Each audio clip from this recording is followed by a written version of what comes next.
Hello, my friends. Welcome to the metal shop. Not sure where we left off. You saw a couple of time lapses there where I did tear down the head crasher here. I touched it up with just a paint pen here. It just doesn't look great still, but you know, it looks presentable. Anyway, I'll go over that. We'll get to that in just a minute. Let's see, what have I gotten done? I got the poker chip replaced.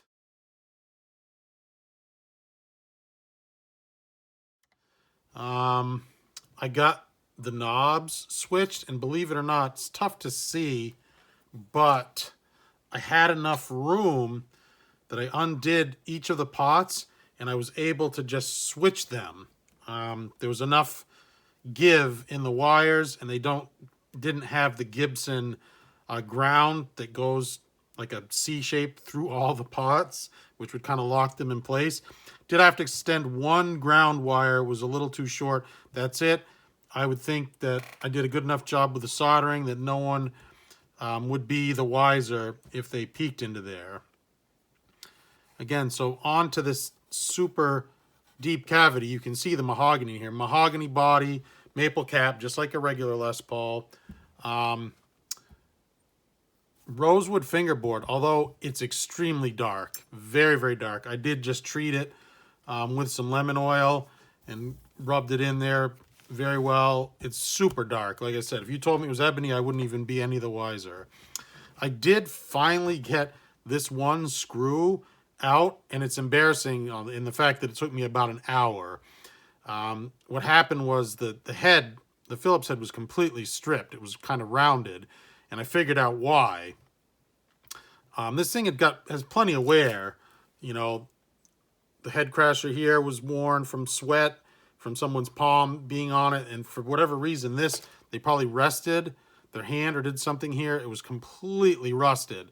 So I ended up having to drill a round hole, and I actually tapped in a regular screwdriver, a small bit, and finally was able to get that thing to come out. And what had happened was, let's see if we can show this here. My hand. I don't know if you can see how rusty that screw is at the top. What I believe rust had corroded it and was stuck in the plastic, and that was what was keeping it from spinning. Anyway, I got it out, and you saw it in the time lapse. I'm not going to take it out again. There is a very shallow cavity here, but like I said, on a Les Paul, you've got 1/4 of an inch plus of the pickup is riding above, due to the steep neck angle, above the body. So a shallow pickup cavity isn't really a big deal. Got that switched, got my thumb bleeders, got my pointers on, got my aged gold speed knobs on. Yeah, so we're in pretty good shape there. What I really wanted to do, let's put this aside. What I really wanted was to put a big brass block on the tremolo. And the thought process here would be, well, Fernandez made the original Floyd Roses back in the day, so I assumed that the spacing, I'd be able to just put a standard Floyd block on there. Well, this kind of threw me for a loop when I looked in the cavity and saw this. I'm like, that's pretty wide. So I kind of cheated. I took one saddle off and looked, and I could tell the spacing was, I'm like, that's wide. That's super wide. And I thought it would be traditional Fender spacing, like on a Fender Strat tremolo. Just for the sake of argument here, that's a standard Floyd Rose, and you can see, tough to see them together, but not even close. Not even close to lining up there. So that's out. So I looked real quick, and I'm like, oh, great. Well, they made big brass blocks for Fender tremolos. So I took a chance. There's 2 sizes available, one for the American and the Mexican. It's the standard Strat, and the spacing between the holes, the screw holes for the block, is 45 millimeters for the American, and they make a import version, and the spacing is about 41.6 millimeters. Well, I measured, and this falls right between them. It's not quite 44, it's a little more than 43, so it's 43 point something millimeters for this spacing on this weird Fernandez. So I bought the American and with a 45 millimeter spacing, and it's pretty darn close. And I think, yeah, let's get into this. I'm only $27 from Amazon. It is Music Lily, but like I said before in one of my other videos, my faithful viewers here will recognize it's chunk of brass. It's brass, okay? Doesn't matter if it's made in China or says Music Lily on it or says Floyd Rose on it. It's chunk of brass. So, but what I am going to have to do is this has the provision here, the hole for screwing in your Fender, your regular tremolo arm right through there. So on the Floyd, we've got this large assembly. So I'm actually going to have to cut a chunk. It's weird, you know, I'm going to have to cut a chunk away from it, kind of like they do with the, let's see if I can get this out here. Kind of sort of like they do here. That's big. That's a lot bigger than you need to remove. But similar idea there. I'm going to remove as little as possible, leave as much weight on the thing as I can. I think I'm going to take this out to the workshop, and I think I'm just going to use a regular old hacksaw and make 1-2 cuts, and then I can clean it up with a file. But that is the master plan. So let's get it cut. And I probably am going to have to, since the spacing it's close, metal has no give, obviously. I'm probably going to have to file one of these holes just a hair for them to line up. So, yeah, if you want to see here, I don't know if you'll be able to see that or not. That's the spring block, Fernandez. And let's line up the center. And then you can see, oh my gosh, are we close? We are so close. Two of them, I can get, yeah, 2 of them to almost line up. So yeah, I am going to have to probably get each one filed. Each one of these holes is going to have to be filed just a little bit. Both of them to the inside, just a hair.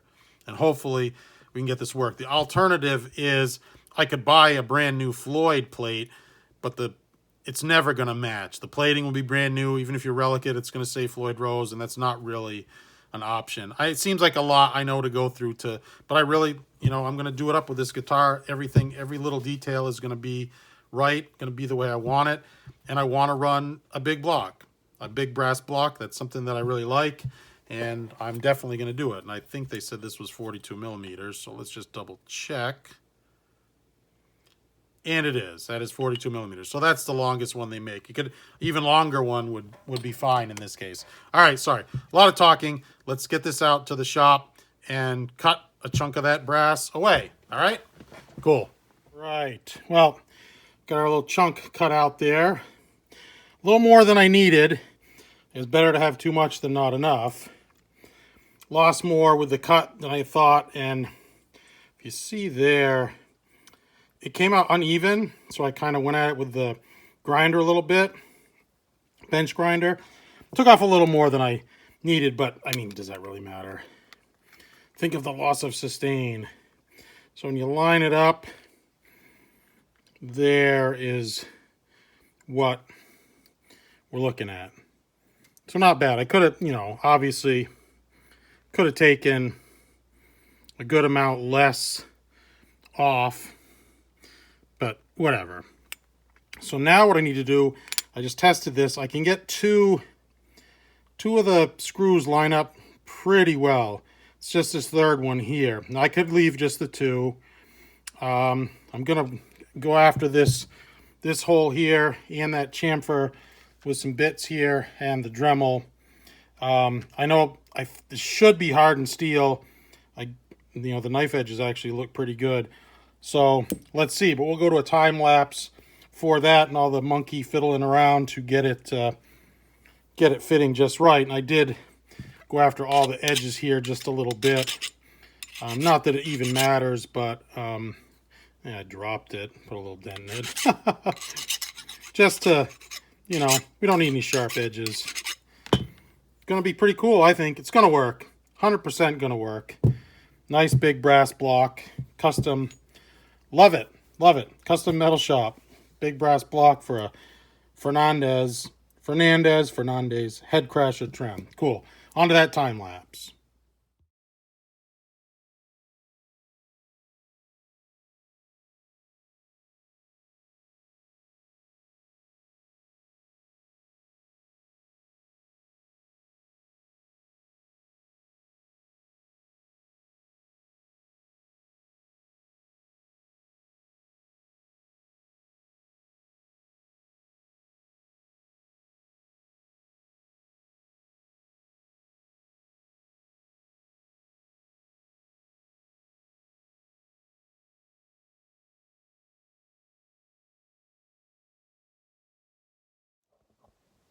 All right, my friends. Well, we're going to close out here. You saw the success. Got the big block. Oh, I should have left the back plate off just so you could see it, other than in the time lapse there. But I did get the big block on there. Came out nice. Also gave me a blocked trim, which I was looking for. The big block added just enough so that it's touching the body cavity in there. So I can, you know, just decrease pitch and it touches, which is really what I wanted. Got my brass big block. Really nice. Got this thing strung up with the elixirs. I struggled a little bit with stringing this up, and I think it was just my brain.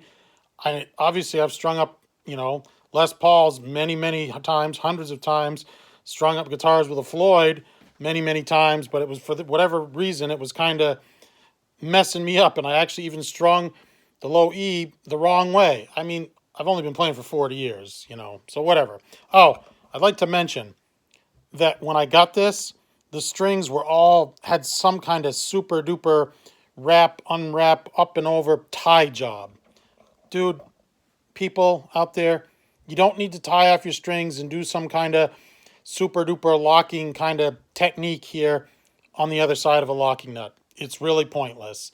It's pointless on any guitar. Seriously, measure couple of tuning pegs past for your slack. Once over, the rest of the wraps under. Not too many wraps. Good enough for, you know, Billy Gibbons, Zakk Wylde, Joe Bonamassa, other Les Paul players, whatever.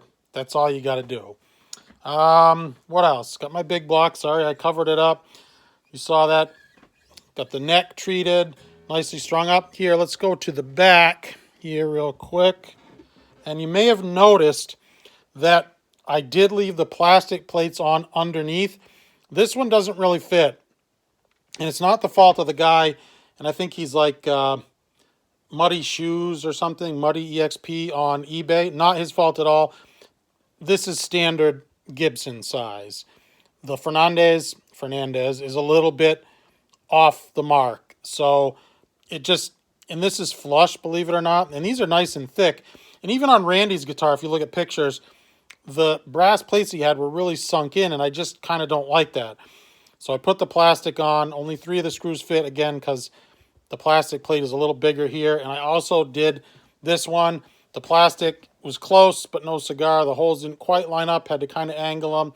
This one sits a little bit proud. Don't care. This guitar was heavy to begin with. It was already 9-something pounds. Yes, okay. When I did the big block here, I did want to touch on one thing. You saw me use blue Loctite on the screws that hold the plate on, that hold the spring block on. I used some Loctite. That's because when I took it apart, they were loose. And I should mention, on an old guitar like this, it's probably been sitting in someone's bed, hanging on the wall, whatever. Check all your screws. Check all your tuner screws. Check your Floyd screws. Check everything. Tighten up your pots. Just check everything, because I guarantee you, old guitar like this, guess what? Every single one of them will be loose. You'll get a nice 1/8 quarter turn out of all of them. So tighten them all up. We're waiting on the pick guard. That's out to be I can't think of the word, you know, engraved with Randy Rhoads' name on it there. I did also order a brass bell truss rod cover with the RR, the Randy Rhoads Rolls Royce logo in it. His guitar never had that. He did put it on his Jacksons, but I think it'll just look nice on this guitar. And we will have to do a playing demo. I'm not sure what song I'm going to do. I've been thinking about No Easy Way Out by Robert Tepper. Pretty cool tune. Reason to Live by Kiss. And Green Manalishi by Judas Priest. 3 songs I love. I always used to play the Green Manalishi. And I used to play No Easy Way Out, but I'm going to have to relearn them and do a demonstration. But once we get to that, and I believe this is the original bar, even though it looks very chrome. I think all of the coating, the gold, not the greatest gold coating. It's definitely not the Floyd Rose standards, the Fernandez Head Crasher. But it's cool. Very cool anyway. So anyway, be looking for that playing demo. Always plenty of videos to come here. I got some really interesting stuff. A good friend of mine, a heavy hitter, named player, has given me permission to release some old videos that I have of him and some of his collection. Poor quality, but awesome videos. You guys are going to love them. So stay tuned. As always, my friends, thank you so much for watching. Truly appreciate your support. Click that thumbs up for me. Doesn't cost you a thing. Really helps me out. Hit me up in the comments. I respond to all my comments that I get notifications for. Sometimes I don't get notifications. I find these comments that are old that I've missed. I still respond to all my comments. Share the video. Hit me up in the comments. Thumbs up. Guess I've covered everything. Awesome. Fernandez, Les Paul. Sorry, Fernandez. It's a Burny. Burny, Fernandez, Les Paul, Factory, Floyd. Awesome. All right, my friends. Thanks again for watching. Dig.